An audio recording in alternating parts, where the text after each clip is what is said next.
저희 교회는 예배당 한쪽에 쉼터가 있어서 어려움을 당한 사람들이 이제 쪽방에도 고시원에도 가지 못하는 형편에 계신 분들이 저희 교회 쉼터에서 생활을 합니다. 그런데 그 중에 한 분과의 상담을 한 것이 기억이 납니다. 이분은 자기 부모님이 누군지도 모르고 고아원에서 자랐다는 거예요. 그리고 한 7살 때 고아원 원장님이 자신의 출생의 비밀에 대해서 얘기를 해주는 거예요. 어느 날 고아원에 새벽에 직원이 나가고 보니까 애기 우는 소리가 들리더래요. 처음에는 고양이 소리인 줄 알았대요. 근데 가봐야 보니까, 가까이 가니까 사람 우는 소리였고, 가까이 가보니까 포대기에 갓난아이 애기 울음소리가 포대기에 이렇게 따뜻하게 포대기에 돼 있고, 그 포대기 옆에 보니까 봉투가 하나 있는데 그 봉투의 쪽지에는 이렇게 적혀져 있었답니다. 저희는 이 아이를 키울 수 있는 형편이 못 됩니다. 저희 아이를 잘 부탁합니다. 죄송합니다. 그렇게 해서 지금까지 부모님의 얼굴을 모르고 살아왔다고 합니다. 그런데 여러분, 우리 가운데 생명의 위협을 느껴서 도망 다녀본 경험이 여러분 있습니까? 특별히 이 세상에 태어나자마자 한 2달 만에 자신의 목숨을 노리는 사람들 때문에 부모님과 함께 외국으로 도망쳐본 여러분 경험이 있습니까? 저는 생명의 위험은 아니지만 좀 세상이 싫어서 한 2번 정도 도피 생활을 해본 적이 있습니다. 한 번은 결혼하고 전도사 생활을 하면서 교회 생활에, 이건 순전히 교회가 문제가 아니고 이제 제 문제죠. 은혜를 못 받고 사역을 하려고 그러니 교회 생활에 염증을 느껴가지고 제가 한 1년 동안 일용직 노동일을 다녀본 적이 있습니다. 그리고 그것도 아멘이라고 할 것은 또 없고요. 그리고 또 한 번은 제가 교회 개척을 해가지고 초창기에 너무 사역이 힘들고 돈 없는 사람은 없고 그래가지고 혼자 그냥 봉고차를 끌고 정처 없이 동해안으로 가서 극단적인 생각도 한번 해본 적이 있습니다. 하지만 생명의 위협을 느껴서 장기간 외국으로 도피한 적은 없습니다. 그런데 오늘 본문에 보면 우리 예수님은 태어난 지 2달 됐는데 잔인한 헤롯 왕이 예수님의 생명을 죽이려고 하니까 외국으로 망명 생활을 하였습니다. 예수님의 망명 생활은 첫째, 애굽으로 망명 생활하셨습니다.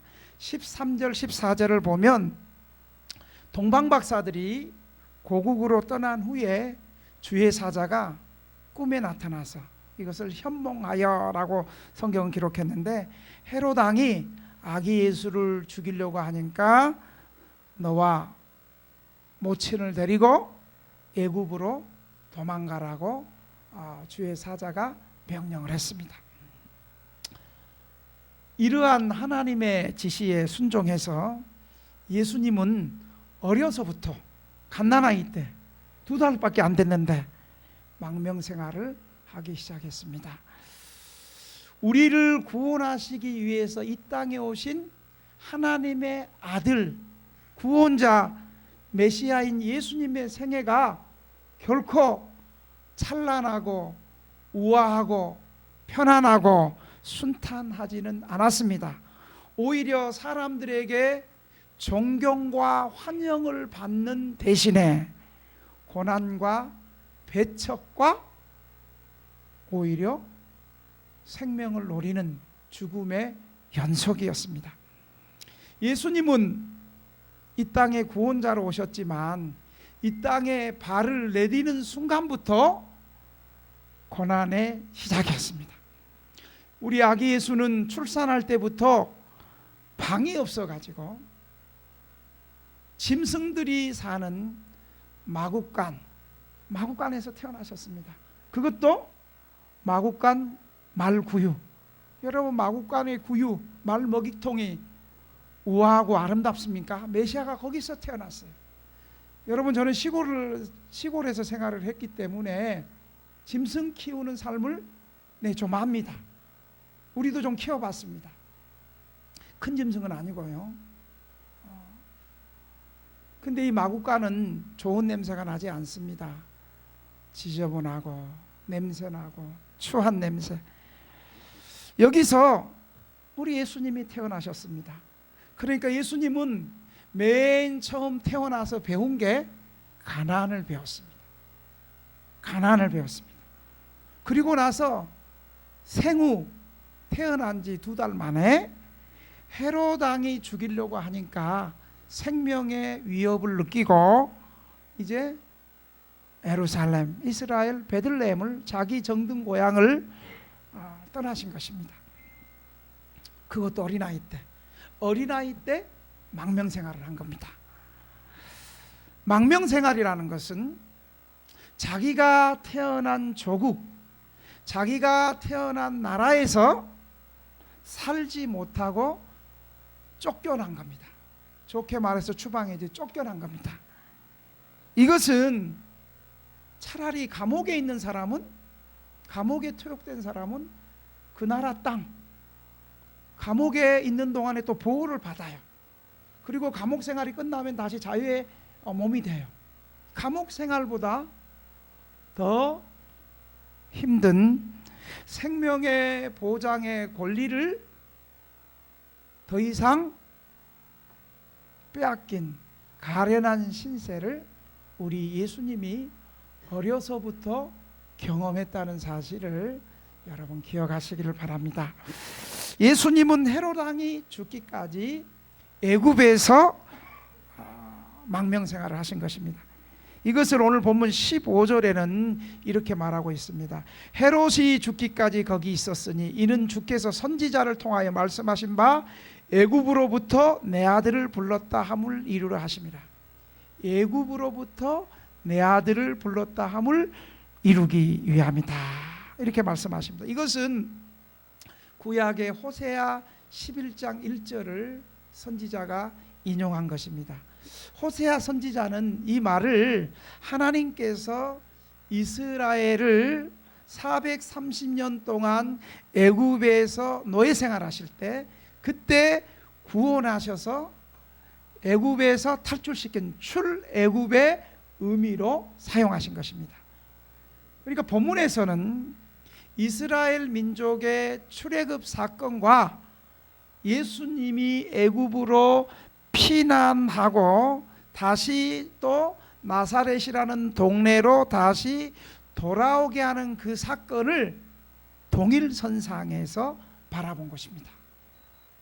그래서 예수님은 누구보다 가난한 가운데서 고난을 받고 또 고난 가운데서 생명의 위협을 몸소 경험하셨기 때문에 우리 인생에서 평안하게 살고 아무 염려 없이 살고 좋은 데 사는 사람보다는 가난하게 사는 사람, 고난당하는 사람, 힘들게 사는 사람, 생명의 위협을 느끼는 어려운 처지에 있는 사람들의 아픔과 괴로움과 외로움을 우리 주님께서 누구보다 잘 아신다는 사실을 여러분 믿으시기 바랍니다.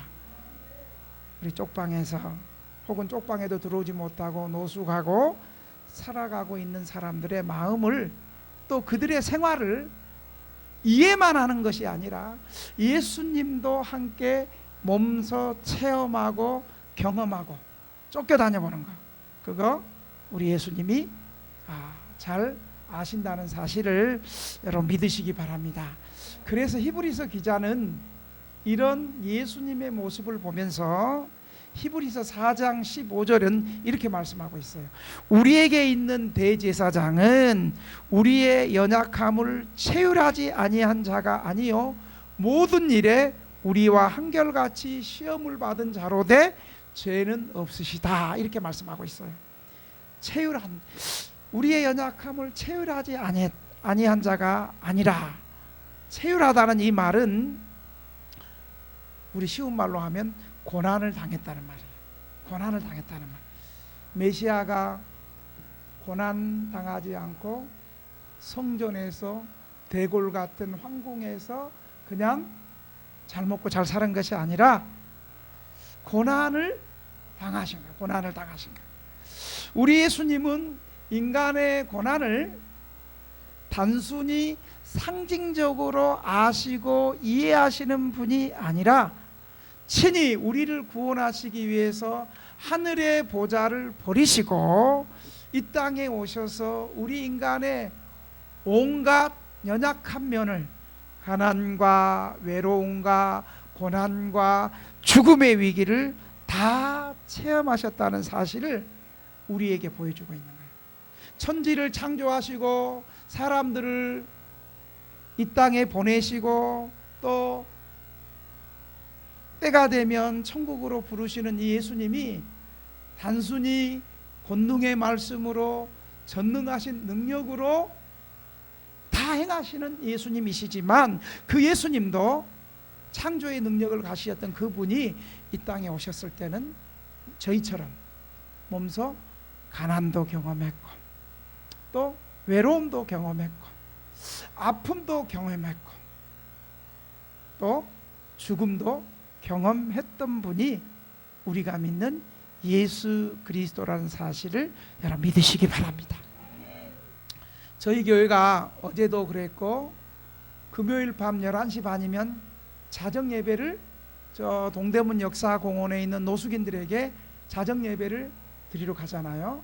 그때 우리가 밥, 컵라면, 김치, 빵, 커피, 또 그분들이 또 필요한 게 뭐 있어요? 잠바가 없어요, 속옷이 없어요, 1인용 텐트가 없어요, 운동화가 없어요, 핫팩이 없어요, 또 가방이 없어요. 이런 것들을 생필품을 갖다 주면서 우리가 예배드리고 그들에게 전도하면서 여러분 우리 등대교회 오면 살 수 있습니다. 예수님 앞에 나오면 살 수 있습니다. 그곳을 섬기는 사람이 외부 교인이 아니고 우리 등대교회 성도들이 섬겨요. 어떤 분입니까? 우리 노숙인들을 섬기러 나가는 우리 성도들도 대부분 과거에는 그 자리에서 노숙했던 분도 계시고 서울역에서 노숙했던 분도 계시고 또 우리나라 각지를 흩어져서 노숙 생활을 하다가 어떻게 소문을 듣고 우리 교회에 들어와서 교회 와서 주님을 만나서 인생이 회복이 돼가지고 오히려 우리 교인들 가운데 금요일 밤 11시 반이면 얼마나 힘들어요. 우리가 금요일 날 또 예배가 많잖아요. 새벽 기도도 있죠. 오전 11시에는 등대 만나 무료급식 예배도 있죠. 저녁 7시 반은 또 우리가 빡세게 기도회도 있죠. 그럼 몸이 피곤하거든요. 그럼 또 11시 반에 되면 먹을 거 다 싸가지고 또 역전의 노숙인들에게 또 자정 예배 드리며 급식 또 전도하러 또 나가요. 왜 나가요? 피곤한데도 본인들이 경험했거든요. 나도 노숙자였고 갈 데가 없을 때 하나님께서 나를 불러주시고 등대교회를 통해서 따뜻하게 나를 회복해 주신 그 하나님의 은혜가 감사해서 그냥 그 밤에 나가. 나는 사실 좀 한 주 좀 쉬고 싶을 때도 있어. 피곤해서. 여러분 입장 받고 생각해봐. 목사가 새벽부터 무료급식 예배까지 하면 4번 설교하고 그 얼마나 피곤하겠어요. 네, 아멘 해주셔서 감사합니다. 나는 한 번씩 좀 쉬고 싶거든요. 차라리 나는 그때 좀 외부 집회, 좀 기도원 집회에 가서 집회하고 고상하게 집회하고 오면 좋아. 그럼 집회하러 가니까 좀 한 번 쉴 수 있어. 그런데 우리 성도들은 오히려 저보다 더 열심을 가지고 목사님 어떤 날은 비가 오니까 한 주 쉽시다. 그러니까 목사님 안 됩니다. 비가 와도 가야 됩니다. 목사보다 믿음이 좋아. 왜 그래요? 본인들도 노숙했을 때 정말 갈 곳이 없었을 때 어떻게 인생을 살아야 될지 모르는 그때에 등대교회가 나와서 예배드리고 급식하고 또 자기들을 교회로 또 생활할 수 있도록 불러줘서 교회 생활하면서 예수님을 만나가지고 인생이 새롭게 된 그 은혜를 아니까 우리 역전에 우리 성기로 가는 성도들이 오히려 그 시간을 오히려 목사인 저보다도 더 사모하고 더 준비하는 모습을 볼 수 있습니다. 이처럼 우리 예수님은 이 세상 모든 사람들을 다 사랑해요. 부자들도 사랑하고 힘 있는 권세자들도 사랑하고 유명한 사람들도 다 사랑하지만 그 가운데서 특별히 힘없고 가난하고 병들고 고난받고 외로운 인생들을 우리 주님은 그들에게 시선을 특별히 고정하시고 사랑하신다는 사실을 여러분 믿으시기 바랍니다. 오늘도 우리 주님은 고통 가운데 신음하고 울부짖는 사람들을 찾으시고 주께 나올 때 우리 주님이 벌떡 하늘보좌에서 일어나셔서 우리를 맞이하신다는 사실을 여러분 믿으시기 바랍니다.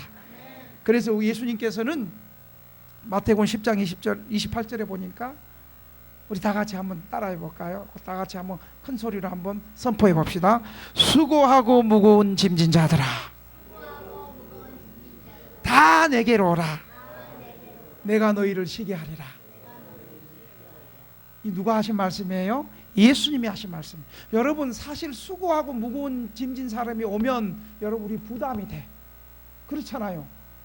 나 혼자 먹고 살기도 힘든데 수고하고 무거운 짐진 자들이 오면 어때요? 그들에게 내 있는 양식을 나눠주고 그들에게 내 돈을 또 나눠줘야 되고 그들에게 생활할 수 있는 공간을 줘야 되고 그들의 문제를 회복해야 되고. 여러분 제가 우리 교회에 있으면서 우리 교회 쉼터 있는 사람들 가운데 부모님하고 가족하고 떨어져 가지고 20년 30년 동안 떨어진 사람들 우리 교회가 조회해서 직접 찾아줬어요.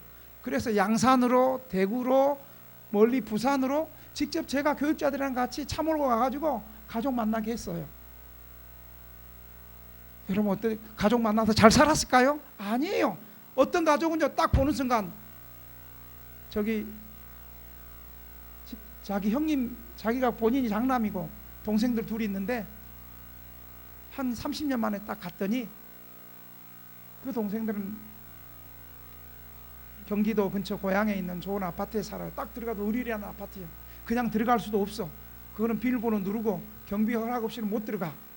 그런데 우리는 어떻게 거기 들어가려니까 주차장에 꼭 비밀 작전하듯이 딱 숨어 있다가 우리가 번호가 없으니까 못 들어가니까 주소는 알아도 거기에 있는 사람 딱 거기 거주민들이 아파트 거주민이 올라갈 때 얼른 뒤따라가 싹 들어갔지. 그래가지고 딱 그 가족들하고 만났어요. 그 가족들하고 만났는데 저는 어느 식당에서 제가 기다리고 있을게요. 충분히 얘기하고 오세요. 한 2시간 정도 기다리러 오니까 30분 만에 왔어. 그랬더니 얼굴이 별로 안 좋아. 그랬더니 물어봤더니 그래. 아니 왜 이리 빨리 왔어요? 모처럼 30년을 만났으니까 형제들하고 동생들하고 좋은 시간 나가고 식사도 좀 해야 되지 않냐고. 그랬더니 아닙니다. 동생들이 딱 하는 말이 가족이라는 거 확인서 딱 써주고 형님 더 이상 찾아오지 마세요. 30년 만에 만났는데 형님 더 이상 찾아오지 마세요.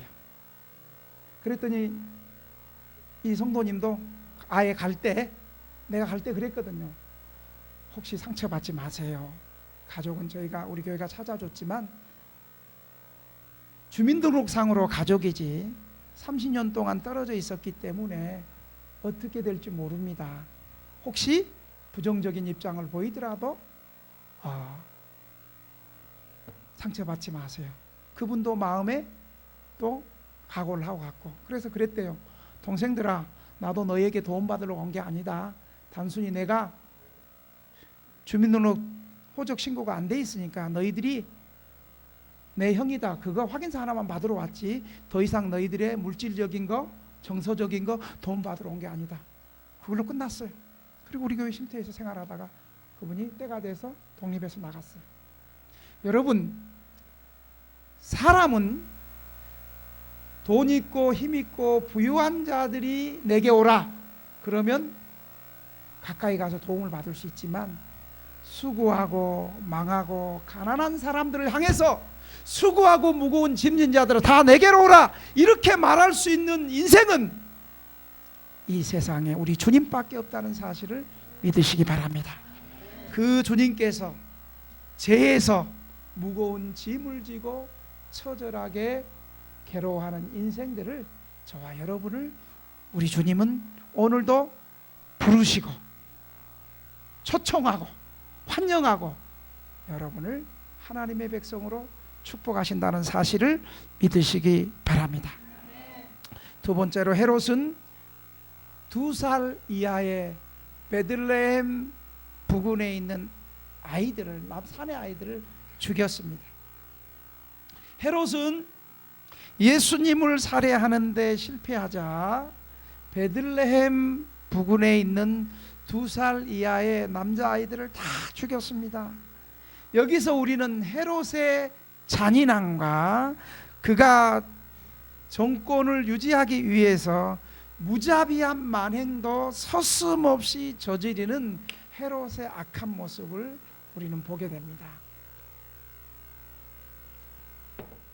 이제 저도 홀로요 물 마시는데 저도 감이 안 잡혀가지고 이제 내일 모레면 이제 70도 아니고 내일 모레면 60인데 벌써 이렇게 흘러. 이제 우리 교인들을 나도 이해해. 옛날에는 왜 저렇게 물을 마셔도 흘리고 밥을 저렇게 흘리고 왜 그럴까 그때는 이해 못했어. 이제 저도 제 집 사람한테 늘 듣는 소리가, 밥 먹을 때 당신 자리는 좀 잘 닦으세요. 잘 닦으세요. 밖에 나가서 대접받으러 먹는 거 그때 긴장하세요. 할렐루야. 이거 뭐 하여간 설교가 잘 안 될 때는 할렐루야를 먼저 하는 거예요. 우리는 이 아이의, 어린아이의 죽음에 대해서 우리 한번 생각해 봐야 합니다. 2살 이하의 어린아이가 왜 이렇게 죽어야 했습니까? 이들은 예수님 때문에 애매한 참혹한 죽임을 당한 것입니다. 우리는 이 죽음에 대해서 몇 가지로 생각해야 됩니다. 첫째, 이 아이들은 학살당할 만한 죄가 없었습니다. 원죄는 있었지만 자범죄는 없었습니다. 아이가 스스로 진 죄는, 본죄는 없습니다. 두 번째로, 이 아이들의 죽음을 통해서 헤롯의 포악하고도 무지한 학대로 죽음을 당했습니다. 헤롯의 잔인한 살상극은 유대인의 왕으로 오신 이가 누구냐라고 묻는 동방박사의 그 질문, 유대인의 왕에 대한 영적으로 무식한 결과입니다. 실제로 그리스도는 왕으로 탄생했지만 헤롯의 왕위를 위협하는 왕이 아니었습니다. 만왕의 왕으로 오셨지 헤롯의 정권을, 왕의 직분을 빼앗으러 온 것이 아니었습니다. 죽는 것은 그 무슨 죽음이건 가장 슬픈 일이지만 포악한 자에게 억울하게 죽임을 당한다는 것은 더욱 온통한 일입니다. 우리는 예수님 때문에 이 어린아이들이 죽임을 당했다는 사실을 깊이 묵상해야 됩니다. 예수님이 탄생하실 때, 우리가 크리스마스를 할 때 기쁘다 구주 오셨네를 부르고 환호하고 즐거워하지만 그 이면에는 이 무죄한 아이들의 죽음이 있었다는 사실을 여러분 기억해야 합니다. 즉 이 아이들은 신약시대에, 예수님 오신 신약시대의 최초의 순교자임을 우리는 기억해야 합니다. 예수님의 탄생은 단순히 기쁘고 즐거운 것만이 아니라 어린아이들의 통곡에 죽음이 있었다는 사실을 기억해야 됩니다. 또한 우리는 예수님의 탄생은 이 땅에 죽기 위해서 오셨다는 것을 또 기억해야 됩니다. 여러분, 우리 부모님이 우리를 낳고 또 어린아이들이 병원에서 태어났을 때 우리는 그 아이들의 탄생을 축하하면서 이 아이들이 이 땅에서 잘 자라고 행복하게 자라서 유능하고 선한 영향력을 끼치는 복된 아이로 자라기 위해서 기뻐합니다. 그러나 여러분, 예수님의 탄생은 잘 살기 위한 탄생이 아니고 잘 죽기 위해서 태어나셨습니다. 왜 죽기 위해서 오셨습니까? 우리 인류를 위해서, 죄로 인해서 사람들과 이 세상을 구원하시는 대속주로 이 땅에 오셨다는 사실을 여러분 믿으시기 바랍니다. 이 아이들의 죽음에 대해서 18절은 이렇게 말하고 있습니다. 라마에서 슬퍼하며 크게 통곡하는 소리가 들리니 라헬이 그 자식을 위해서 예곡하는 것이라. 그가 자식이 없으므로 위로받기를 거절하였도다. 이 말씀 역시 에레미야 31장 15절의 말씀을 인용한 건데, 이 말씀은요, 유대인들이 바벨론에 의해서, 바벨론 제국에 의해서 유대인들이 완전히 예루살렘 성이 함락되고 망한 후에 이제 예루살렘 백성들, 이스라엘 사람들이 바벨론으로 포로로 끌려갈 당시에 전쟁이 일어났으니까 이스라엘의 백성들의 자녀들이 그때 바벨론 사람들에 의해서 비참하게 다 죽었거든요. 그래서 그때 바벨론 포로로 끌려가면서 그 라마의 길, 제가 라마 재작년에 이스라엘 선교순례 때 가봤어요. 그 라마에서 그 길로 예루살렘 백성들이, 이스라엘 백성들이 쇠사슬에 묶여가지고 끌려갈 때 그 도로가 바로 라마라는 그 도로예요.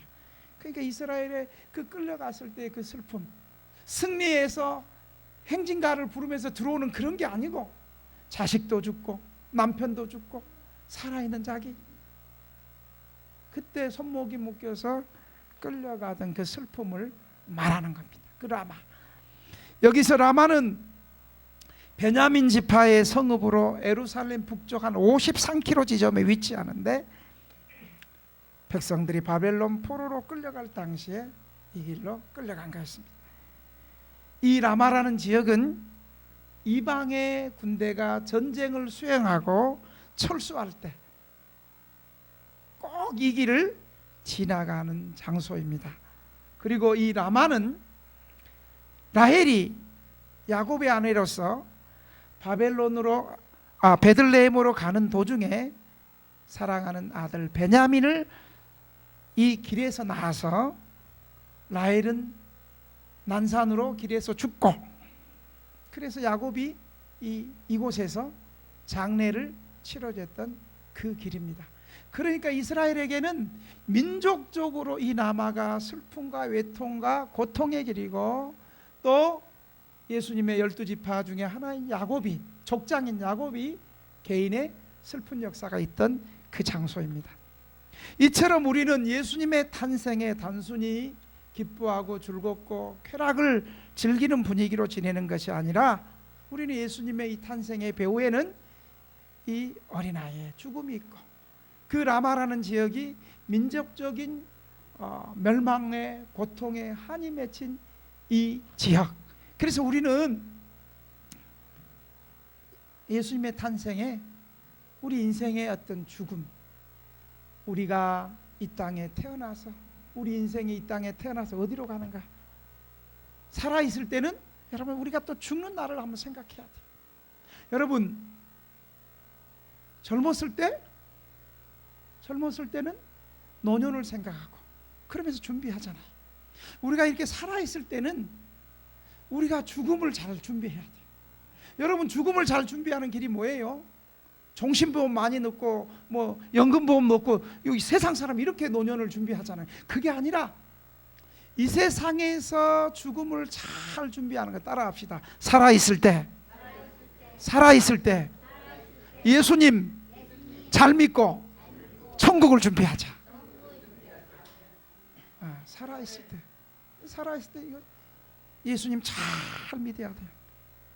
사랑하신 여러분, 예수님이 하나님이신데 왜 이 땅에 인간의 몸을 입고 이 땅에 오셔야 했습니까? 왜 하나님이신 예수님이 인간의 몸을 입고 태어날 때부터 마구간에서 가난을 경험해야 됐습니까? 오늘 본문처럼 왜 또 죽음을 피해서 이렇게 도피 생활을 해야 됐습니까? 이것은 우리 인생들을 구원하시기 위해서, 우리를 위해서 구원해 주시기 위한 예수님의 삶이었다는 사실을 여러분 믿으시기 바랍니다. 또 하나 이 아이의 죽음에 대해서 우리 성도들이 생각해야 되는 것은, 저런 어린 아이들도 주님 때문에 참혹하게 죽음을 당했는데 장성한 우리도 주님의 이름 때문에 혹시 고난을 당하고, 다 뭐 순교하진 않아요. 걱정하지 마세요. 아무나 순교는 못해요. 혹시 순교의 자리가 올 때에, 혹시 우리가 환난을 맞는 자리에 올지라도, 어린아이도 주님 위해서 죽었는데 우리도, 장성한 우리도 이 고난과 핍박과 심지어 죽음도 우리가 좀 감당해야 되겠다는 그런 결심을 저와 여러분이 할 수 있기를 바랍니다. 한번 따라합시다. 어린 아이들도 죽었거늘 우리는 못 죽을 것이 무엇이랴? 다 안 따라할 줄 알았어. 살고 싶어서 다 안 따라할 줄 알았어. 그러나 이런 각오는 우리가 오늘 이 본문을 통해서 한번 이 각오를 가지시기를 바랍니다. 마지막으로, 예수님의 도피 생활은요, 우리 하나님이 도망만 가게 하는 것이 아니라 말씀대로 나사렛 동네로 다시 돌아오게 하셨습니다. 22절에 보니까, 그러나 아켈로가 그의 아버지 헤롯을 이어 유대 임금됨을 듣고 거기로 가기를 무서워하더니 꿈에 지시하심을 받아 갈릴리 지방으로 떠나가 23절 나사렛이라는 동네에 가서 사니, 이는 선지자로 하신 말씀에 나사렛 사람이라 칭하리라 하심을 이루려 함이더라. 이렇게 말씀하고 있습니다. 하나님의 말씀대로 순종하여 애굽으로 피난 나간 예수님은 다시 말씀대로 순종하여 나사렛 동네로 귀향하셨습니다. 여기서 우리는 요셉의 모습을 통해서 성도들의 발걸음을 인도하시는 하나님께 모든 것을 맡기고 순종하는 자가 복된 인생이라는 것을 깨닫는 거예요. 하나님이 요셉에게 야, 애굽으로 떠나라. 그러니까 그냥 그 말씀에 단순히 순종해서, 그러니까 여러분 하나님 말씀 들을 때는 고민하지 마세요. 그 말씀 들었으면 이해가 안 돼도 그냥 순종하세요. 그 사람이 보게요. 나름대로 재고 따지고 내 손해 볼 것 같은데 이러면 그게 손해 보는 거예요. 그냥 믿음으로 단순히 하나님께서 순종하라, 순종하는 거예요. 그리고 때가 되니까 헤롯이 죽었으니까 다시 나사렛으로 가라, 거기 순종하는 거예요. 여러분 어떤 사람이 복받은 사람이에요? 하나님 말씀에 그냥 믿고 순종하는 사람이 복받은 사람이에요. 따져봐서 11조 하면 손해볼 거 같고, 주일날도 좋은데 갈 때란데 가면 손해볼 거 같고, 막 따져가지고 여러분 순종. 여러분 한번 보세요. 우리가 왜 이렇게 늦게 예수 믿었어요? 순종 못해서 그런 거예요. 젊었을 때 그냥 예수 안 믿고 그냥 교회 안 나가고 피해 다니는 것이 오히려 잘 사는 것 같았는데, 지금 살아보니까 그것이 못 사는 길이었잖아요. 그러나 지금이라도 순종하고 나오니까 이때가 축복의 때요, 은혜의 때요, 구원의 때요, 축복의 때요. 네, 그런 때예요. 요셉은 하나님의 인도하심을 굳게 의지했기 때문에 자신에게 어떠한 하나님의 뜻을 지시해도 순종하는 자세를 가졌습니다. 우리 교회 나중에 늦게 나왔던 사람들이, 그 사람들이 목사님, 제가 이제는 진짜 예수 잘 믿을게요. 이제는 정말 믿음 생활 잘하고 싶어요. 그리고 다시 또 돌아오는 걸 볼 수 있어요. 또 하나 우리가 반드시 기억해야 될 것은 우리가 하나님 나라를 위해서 믿음으로 산다는 것은 그냥 되는 게 아니에요. 믿음으로 되고 하나님 나라를 위해서 헌신되어진 일꾼 되는 것은 훈련되어야 돼요. 그냥 막 으쌰으쌰 되는 게 아니고 충분한 준비 기간과 훈련 과정을 거쳐야 된다는 거예요. 누가 그렇게, 예수님은 그렇게 살았어요. 비록 예수님께서 온 인류를 구원하시는 하나님의 아들로 이 땅에 오셨지만 갈릴리 지방의 나사렛이란 동네에서 우리를 구원하시기 위해서 이 나사렛이란 동네에서 30년을 준비하셨다는 거예요. 예수님이 이 땅에 33년 살았거든요.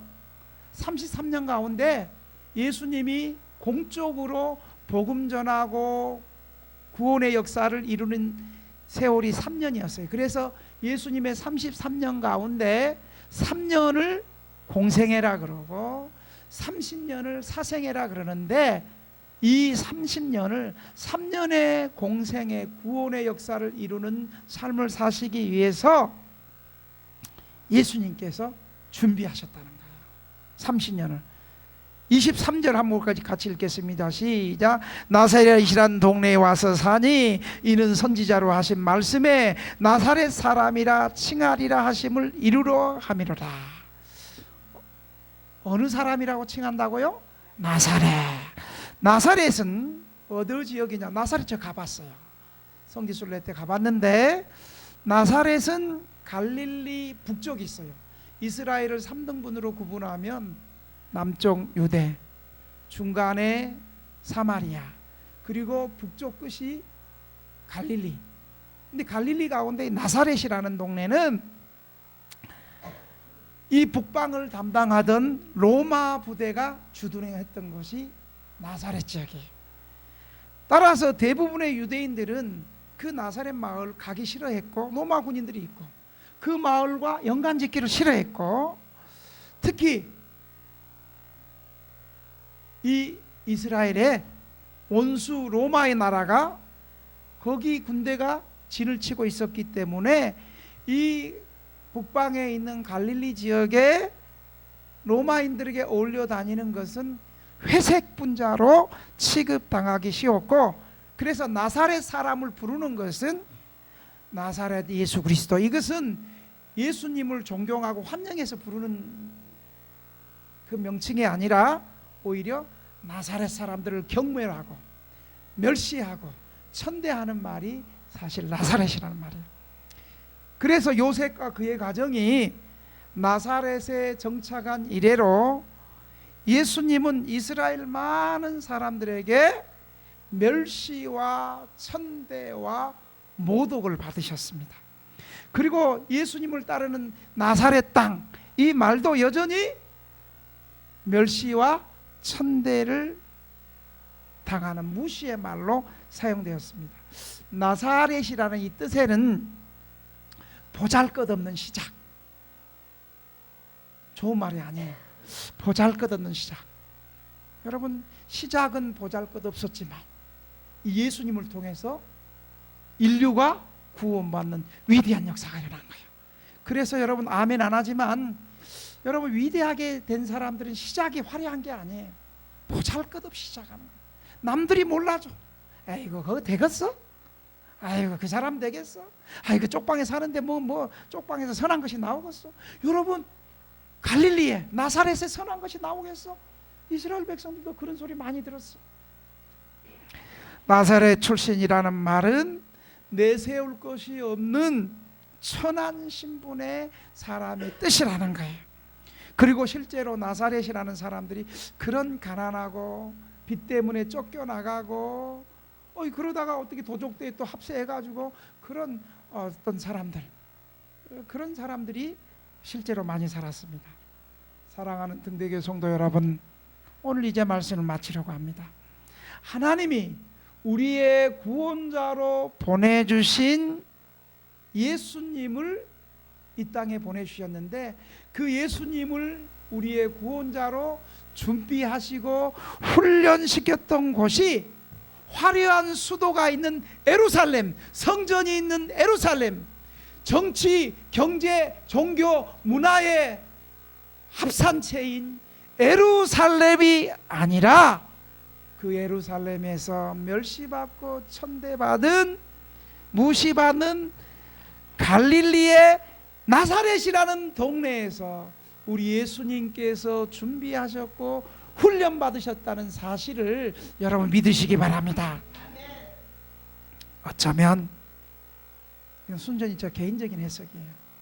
어쩌면 한국에 예수님이 오셨다면 화려한 부유한 유명한 그런 동네보다는 가난하고 소외되고 사람들에게 멸시를 받는 어떤 쪽방촌이나 가난한 사람들이 사는 어떤 노숙하는 환경에 혹시 예수님이 구원을 위해서 오셔서 준비하셨을지도 모르겠어요. 사랑하신 여러분, 나사렛은 주님이 가장 사랑했던 사람들이 모인 곳이고 또 그들과 생사고락을 했던 곳이 나사렛 지역입니다. 사랑하신 여러분, 누가 쪽방에 좋아서 생활하는 사람이 어디 있겠습니까? 그러나 죄가 많은 곳에 은혜가 많듯이 이곳에 하나님이 예비하신 은혜의 손길이 있고 구원의 은혜와 믿음의 훈련을 통해서 회복의 역사가, 은혜의 역사가 지금도 일어나고 있다는 사실을 믿으시기 바랍니다. 우리를 부르신 예수님께서 예수님께 남은 인생을 진실하게 맡기고 의지하고 살면 새로운 인생의 역전이 일어나기를 주님의 이름으로 축원합니다. 한번 기도하겠습니다.